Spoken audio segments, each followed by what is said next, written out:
সকাল সকাল চা না হলে আমার হয়ই না। আমি এরকম একটা মেয়ে, চা পাগল। আসসালামু আলাইকুম, আমি শাহিমা চলে আসলাম নতুন একটি ডেইলি ব্লগ নিয়ে। সকালে উঠে চলে আসলাম একটু চা বানাতে। সকালে এক কাপ চা খেলে মনটাই অন্যরকম হয়ে যায়, একদম ফ্রেশ। এদিকে আমি চা নিয়ে আসলাম, মেয়েও বলতেছে ও চা খাবে। ও তো সহজে চা খায় না, কিন্তু আজকে বলতেছে ও চা খাবে, তাই ওর জন্য আবার একটু নিয়ে আসলাম। বিস্কিট দিয়ে মাশাল্লাহ কত সুন্দর করে চাটা খাইতেছে ও। চা খাওয়া শেষ করে এদিকে আবার মাউথ নিয়ে বসে গেছে। ও বসে বসে গান বলতেছে। গান বলতে পারে না, তাও আবার ট্রাই করতেছে। এদিকে আমি কালকে ধোয়া কাপড় ছিল, এগুলো ছাদে মেলতে এসেছি। ও আমার সাথে ছাদে আসছে, এসে পানির মধ্যে কি করতেছে, এগুলো বৃষ্টির পানি জমছিল, কালকে রাতে বৃষ্টি হয়েছিল, এই পানির মধ্যে ও কত খেলা করতেছে, কত সুন্দরভাবে। ও অনেক সুন্দরভাবে খেলতেছে, ওর কাছে অনেক ভালো লাগতেছে। আমি বলছি তাড়াতাড়ি খেলা শেষ করা, আবার নিচে যেতে হবে। তারপর ও বলতেছে আম্মু আমি একটু পানিটার মধ্যে হাত দিই। আমি বলছি দেও, দিয়ে তাড়াতাড়ি নিচে আসো, নিচে যেতে হবে।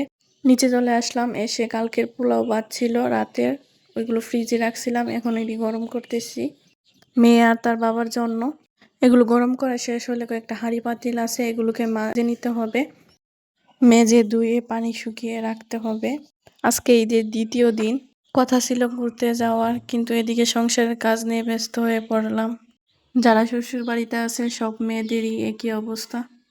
হ্যাঁ, হয়তো কিছু মেয়ে আছে তার স্বাধীনতা আছে, কিন্তু আমার দ্বারা এখনো ওই স্বাধীনতাটা পাওয়া হয়নি আর কি। এদিকে আমি কাজ করতেছি, ওইদিকে মেয়ে অনেক কান্নাকাটি করতেছে, মজা খাবে, তার জন্য একটু মজা দিয়ে দিলাম, তো অনেক খুশি।